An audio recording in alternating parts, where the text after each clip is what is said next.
레위기 3장 이 화목제에 대한 말씀. 화목제라는 말이 이 단어는 화목제를 가리키는데 이 단어가 온 곳은 여러분들이 잘 아시는 샬롬이라는 단어, 평화라는 단어에서 왔고요. 이 평화라는 단어는 샬람, 완성하다. 다시 말하면 빌린 빚을 다시 갚다. 그래서 갚아져서 완전하게 되는 것. 그래서 샬롬은 완전이라고 번역을 합니다. 실제 의미는 다 갚았기 때문에 본래 것이 완전하게 된 상태를 샬롬이라고 해요. 그리고 이 샬롬이 제사로 나타날 때는 샬렘이라는 화목제로 나타납니다. 그래서 이걸 흔히 평화의 제사라고 말하는데 이 평화의 제사라는 말이 실제 쓰일 때는 복수로 쓰였어요. 그래서 여기 히브리어는 셸라밈입니다. 셸라밈. 셸라밈. 이건 복수예요. 셸렘의 복수인데 풍성한 평화라는 뜻이에요. 히브리어의 복수는 수만 가리키는 게 아니라 양도 가리키고 중요한 것을 말씀할 때 역시 복수를 많이 씁니다. 이게 풍성한 평안. 이것은 주님께서 죄값을 갚으셨기 때문에 죄값을 갚으신 그 결과를 나타내고 있어요. 그래서 이 화목제는 실제로 속죄하다, 죄를 덮어서 지우다는 카파르라는 단어가 실제로는 나오지 않습니다. 지난번에 말씀드렸죠. 그 카파르라는 속죄하다는 동사가 사용된 것은 번제와 속죄제입니다. 물론 여기 속건제도 포함되어 있죠. 자, 어쨌든 이 화목제는 우리 주님의 죽으심의 효과, 효능이라고 하는 게 더 좋겠죠. 그 죽으심의 은혜가 어떻게 적용되는지, 어떻게 우리에게 이루어졌는지를 보여주고 있는 제사예요. 로마서 5장 1절 2절에 보시면 사도 바울께서 우리가 하나님의 의를 받았어요. 용서를 통해서 용서와 함께 그분의 의가 우리에게 전가됐어요. 그래서 그 다음에 하나님으로 더불어 화평을 누리자. 우리 옛날 개혁성경은 그렇게 돼 있어요. 이게 이제 히브리 말로 하면 샬롬입니다. 그래서 이 목제는 우리 주님 효능을 나타냈기 때문에 굳이 수컷만 쓰지 않았어요. 이제 우리가 번제를 보시면 우리 주님의 죽으심을 전체적으로 드러냈기 때문에 예수님이 남성이었기 때문에 수컷만 썼습니다. 번제는. 하지만 이 화목제의 경우는 암수 다 썼습니다. 그게 중요한 게 아니거든요. 예수님이 우리를 위해서 무슨 일을 이루셨는지를 전체를 보여주기 위해서 암컷 다 쓸 수 있었어요. 그 다음에 나중에 보겠지만은 이 화목제의 종류가 크게 나눠서 세 가지인데 감사제사가 있고요. 두 번째는 자원을 드리는 제사가 있고요. 그 다음에 서원제사가 있어요. 근데 이 감사제사의 경우는 감사에서 드리는 화목 제물은 흠이 있는 것도 썼습니다. 뭐 흠이 있는 것이 본래 그 뜻은 아니지만은 쓸 수 있도록 허락하셨어요. 하나님께서. 그러나 이 자원제사나 서원제사는 흠이 있으면 안 됩니다. 레위기 22장 23절 24절에 이건 안 된다고 분명히 말하고 있어요. 그래서 이 속죄의 효능, 우리 효능이 뭔지를 때문에 이렇게 그 흠이 있는 것도 가능했고 암컷도 쓸 수 있었어요. 네, 여기서 이제 잠시 우리가 좀 보고해야 될 것이 있는데요. 이 화목제의 종류가 말씀드린 대로 세 가지인데요. 이 감사제사는 바로 그날만 먹습니다. 자, 감사제사는 드린 날이 지나면 안 됩니다. 이 화목제는 먹는 제사예요. 헌제자, 소위 죄인이 제물의 고기를 먹을 수 있었습니다. 그래서 여러분들이 이제 성경 읽다 보면 화목제란 말이 나오거나 우리 번역에는 소위 이제 제물이라고 쓰는 구절 말씀들이 이 화목제가 되는 경우가 굉장히 많아요. 그래서 먹는 제사입니다. 이 화목제는 말 그대로 먹는 제사예요. 여러분들 누구하고 우리 화해를 했다 하면 같이 가서 밥을 먹죠. 그래서 이 먹는 대상이 여러 대 있어요. 나중에 보겠습니다. 자, 그래서 이 감사제사, 화목제는 그날 바로 그날 먹어야 됩니다. 그날이 지나면 안 돼요. 이것은 예수님의 죽으심에 대한 이야기예요. 예수님이 2번 돌아가시거나 3번 돌아가신 게 아닙니다. 바로 그날 돌아가신 것을 나타내고 있습니다. 그러나 이 말씀드린 대로 자원해서 드리는 제사나 혹은 서원 제사의 경우는 이튿날까지 먹을 수 있어요. 그러나 제3일에 먹으면 안 됩니다. 절대 안 됩니다. 제사를 가졌어요. 예, 이건 뭐 예수님의 자원하여 돌아가신 십자가의 죽으심과 서원이 맞춰지는 부활입니다. 예수님의 부활을 나타내는 이 서원이 완성되는 이 상태까지의 과정을 표현하고 있는 제사예요. 그래서 예를 들면 여러분들이 다 아시는 말씀이지만은 예수님께서 요한복음 10장 18절에 내가 스스로 죽는다고 말씀하세요. 누가 내게서 생명을 뺏는 것이 아니라 내가 자원해서 죽는다고 말씀하십니다. 이 서원에 관한 것도 주님을 나타냈던 시편 22편에 보시면 소위 메시아시라고 말합니다. 시편 22편 1절부터 내 하나님이여 내 하나님이 어찌 나를 버리셨나이까. 예수님의 죽으심을 그대로 시편이에요. 시편 22편 16절 18절에 보면 예수님의 두 손과 두 발을 뚫었다고 되어 있고 겉옷과 속옷을 나누고 제비 뽑는다는 이야기가 그대로 예수님이 얘기해요. 근데 그 22편 25절에 보시면 예수님의 기도입니다. 누가복음 24장 44절에 예수님께서 시편의 나를 대하여 분명히 말씀하고 있어요. 근데 이 시편 22편은 특별히 예수님에 관한 중요한 내용을 다 담고 있어요. 특별히 죽으심에 관해서. 근데 25절에 보시면 내가 나의 서원, 하나님 아버지께 내가 약속했던 서원을 내가 갚겠다고 말씀합니다. 그래서 예수님의 서원은 부활이에요. 주님께서 일으켜 주실 때까지, 하나님께서 일으켜 주실 때까지 무덤에 계시는 그 서원이에요. 완전히 자기를 하나님의 손에 맡기는 서원이었습니다. 그래서 자원제사는 절대로 제3일에 먹으면 안 됩니다. 왜냐? 예수님이 제3일에 부활하셨거든요. 근데 다시 예수님을 우리가 지난번에 우리 소제도 공부할 때 똑같은 말씀 보셨죠? 첫 번째 소제, 소위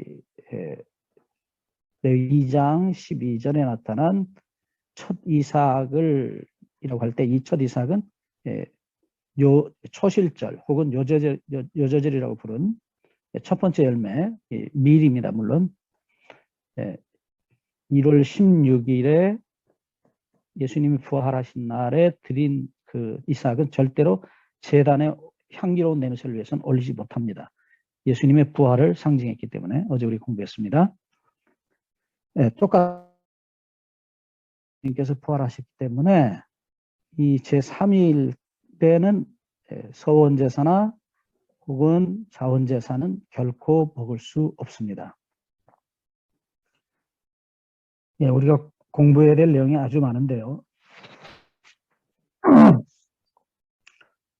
네, 하나만 좀 더 보고 가겠습니다. 레위기서 6장 12절을 보시면 거기 번제물 위에 기름 위에 라는 말이 나타나요. 그래서 이 나무 불이 있고요. 그러니까 하나님의 사가 번제물이 있고요. 그 위에 목재에 기름을 태웁니다. 나중에 우리 화목제의 기름은 다시 보겠습니다. 네, 이것은 소위 이제 드는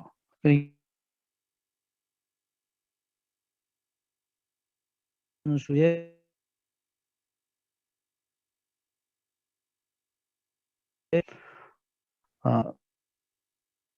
이 안수해서 드리는 화목이고요.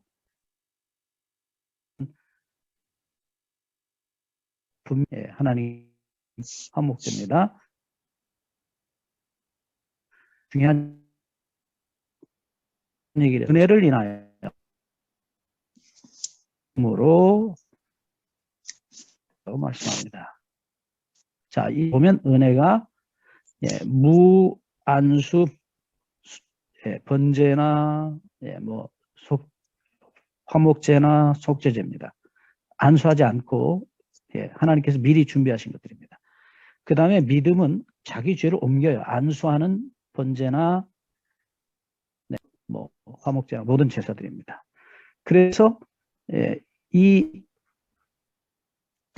무안수 번제 위에 자기 죄를 안수해서 바친 제물을 드림으로 그 은혜에 자기를 맡기는 믿음, 그것이 구원을 만들어내요. 이것이 이제 성소적인 용어로는 속죄예요. 덮어지고 지워지는 것이에요. 자, 에베소 2장 8절 구원의 공식입니다. 구원이 어떻게 이루어지는지 꼭 기억하십시오. 네, 대단히 중요한 성경식입니다. 이에요. 그래서 거듭 말씀드리지만 이 제사들을 배울 때 무한수 번제를 죄인이 믿음으로 받아들이고 그 죄의 그 제물의 자기 죄를 옮기는 안수하는 이 믿음의 행위를 통해서 속죄에 이른다는 사실, 구원에 이른다는 사실 잊지 않아 주셨으면 좋겠어요. 너무 중요한 공식이라서 또 반복했습니다. 예, 이제 화목제도 많은 얘기가 있어요. 그리고 다 바로 이제 먹는 제사, 화목제, 누가 무엇을 먹는지를 좀 살펴보겠습니다. 예, 사실은 그 6월절 양이 되셔서 돌아가시고 난 다음에 먹히시는 어린 양으로 바뀌어요.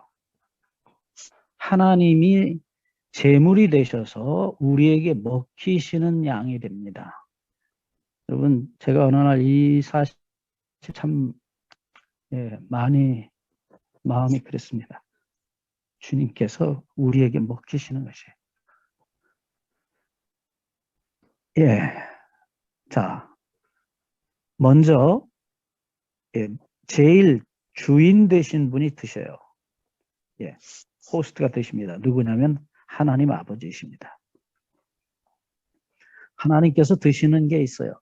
그게 레위기서 3장 16, 17절에 나타난 피와 기름입니다. 그건 하나님의 음식이라고 분명히 말했어요. 그래서 손대면 안 됩니다. 하나님께서 드시는 거 다시 한번 확인. 레위기서 7장 7장부터 보시죠. 뭐 7장도 같은 말씀이 되는데 3장이 좀 더 구체적으로 되어 있어요. 뭐 드리는 게 3장 3절부터 5절까지 보시면 뭘 하나님께 드리느냐, 하나님이 드시는 음식이 뭐냐. 네, 하나님께서 드시는 것 첫 번째는 몸 안에 있는 모든 기름입니다. 양의 모든 기름입니다. 두 번째는 두 콩팥입니다. 세 번째는 여기 3장 4절에 보시면 간에 덮인 꺼풀이라는 말이 나타납니다. 간에 덮인 꺼풀. 근데 이게 여기 좀 그래요. 꺼풀이라는 말이 뭐로 되어 있는 꺼풀이라는 단어가 요테레트라는 말로 되어 있어요. 이것은 뜻이 뭐냐면 부속물입니다. 부속물.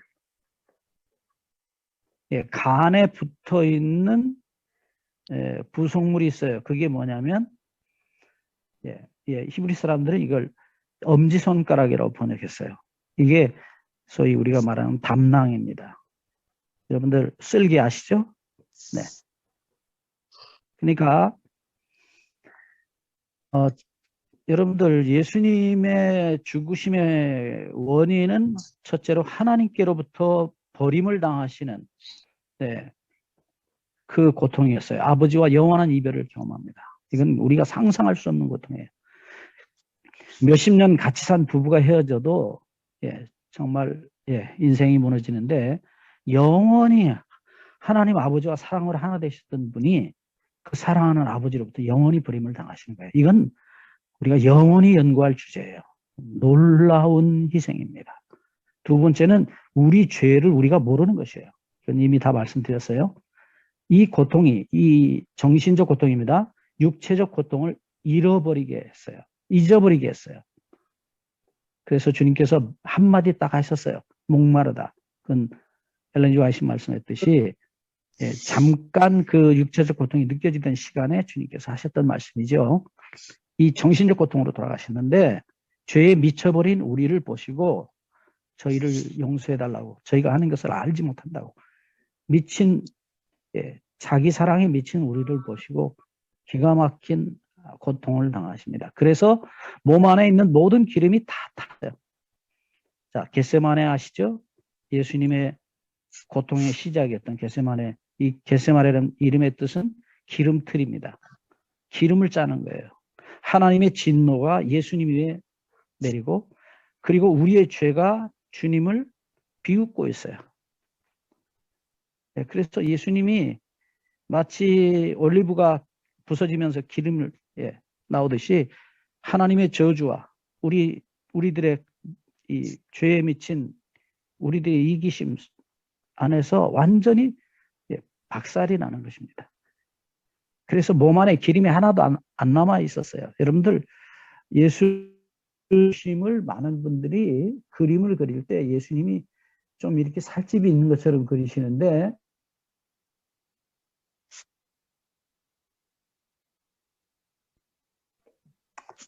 예수님의 죽으심은 사실은 이 몸 안에 기름이 하나도 안 나요. 우리 여러분들 밤새 고민하면 배짱 말라서 그냥 진액이 하나도 남지 않죠? 그 비슷한 얘기입니다. 기름이 하나도 없었어요. 그 결과였어요. 그 죄의 도구로 우리 몸에서 나오는 이 정신 두 콩팥이 견딜 수 없었어요. 견뎠다면 그건 거짓말이에요. 그냥 예수님이 쇼하고 돌아가신 거예요. 그 다음 쓸개가 다 녹아버렸어요.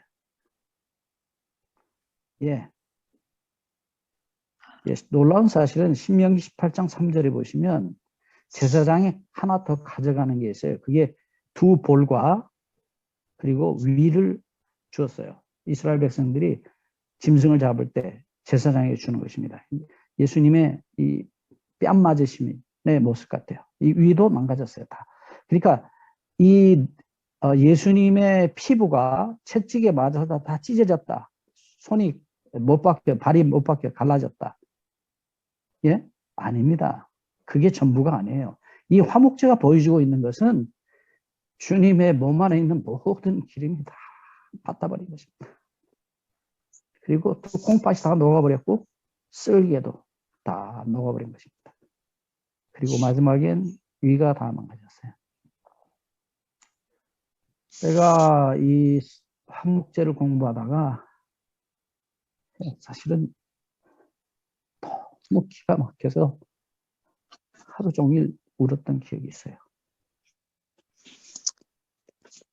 그러니까 우리는 주님의 고난을 모릅니다. 그 마지막 결과가 무엇입니까? 심장.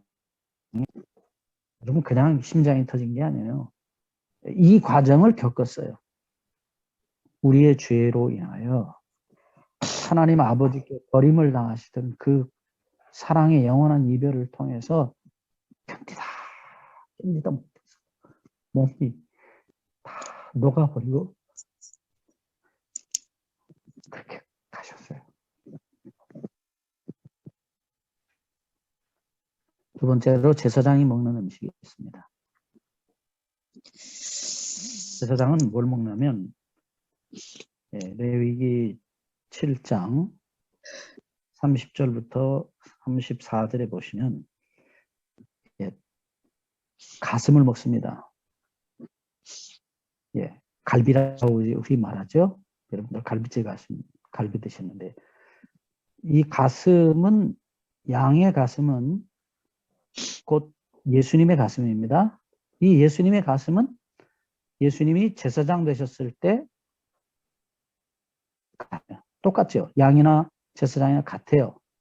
근데 제사장이 하나님 앞에 성소에 들어갈 때 반드시 세 줄로 된 그래서 네 줄로 된 그 흉패를 달고 가죠. 여기 다 보석이 있는데 보석에 모든 이스라엘 지파의 이름들이 있어요. 그게 무슨 얘기냐면 이 제사장 가슴은 곧 양의 가슴이에요. 제사장이 우리 이름을 새기셨어요. 그래서 우리 각자의 이름이 주님의 가슴에 있어요. 그 가슴은 제사장 가슴은 양의 가슴과 똑같아요. 그래서 이 양의 가슴을 먹습니다. 무슨 얘기냐면 주님께서 십자가에 돌아가실 때 우리 모두의 이름을 우리 모두를 당신 가슴에 다 묻고 가신 거예요. 그 가슴을 가지고 그대로 제사장에 대해서 하늘 성소로 들어가셔서 하나님 앞에 서 계신 것입니다. 에베소서 2장 5절 6절에 보시면 그 말씀이 있어요. 우리를 그리스도와 함께 부활시키셨다고, 그리스도와 함께 하늘에 앉히셨다고 말씀하고 있어요. 제사장이 먹는 두 번째 음식은 제사장 음식 중에 아주 중요한 음식입니다. 이것은 소위 그 뒷다리입니다. 우편 뒷다리입니다. 이것은 거제로 들었어요. 아까 그 가슴은 요제라 그래서 하나님께 드렸다가 다시 받아서 자기가 먹어요. 이 우편 뒷다리도 하나님께 보입니다. 이 거제인데 이 거제는 대표적인 게 11조 같은 것이 있어요. 너무 감사해서 들어서 너무 감사합니다 하나님께 드리는 양의 우편 뒷다리는 곧 예수님의 오른쪽 다리입니다. 그럼 예수님의 오른쪽 다리를 왜 들었을까요? 이 다리는 부서지지 아니한 다리입니다. 자, 십자가에 세 사람이 죽었어요. 자, 두 사람 다 오른편 다리가 다 부러졌습니다. 누가 부러뜨려 죽였습니까? 사람이 죽였어요. 그런데 하나님의 아들은 사람이 아니에요. 하나님께서 사형을 집행하십니다. 하나님의 심판에 의해서 돌아가셔요. 곧 하나님께서 직접 다리가 아니라 심장을 갈라서 당신의 아들을 죽이십니다. 우리의 죄가 만든 결과예요. 그래서 이 오른쪽 뒷다리는 부서지지 아니한 다리는 무엇을 말하고 있느냐? 사람의 손에 의해서 주님께서 돌아가신 게 아니고 하나님의 손에 의해서 우리 대신 죽임을 당하셨다는 사실을 보여주는, 그래서 하나님의 심판이 완성되었다는 사실을 선언하는 거제예요. 그래서 그 다리를 제사장이 가져갑니다. 먹습니다. 세 번째, 죄인이, 헌제자, 제물을 드리는 죄인이 나머지 고기를 먹었어요. 그래서 가족들과 함께 먹었다고 이것을 성소 밖에서도 먹었어요. 그래서 성소 밖에서도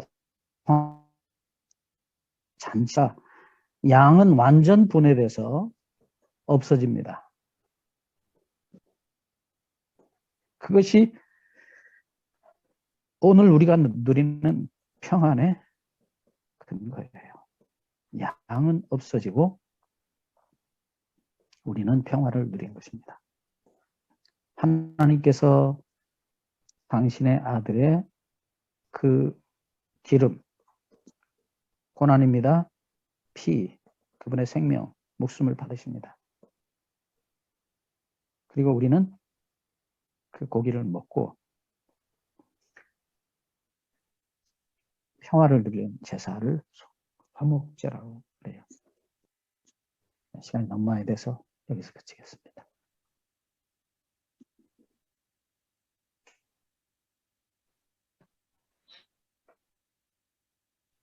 네, 여기서 마치신 건가요? 네. 목사님, 말씀 마치셨습니다.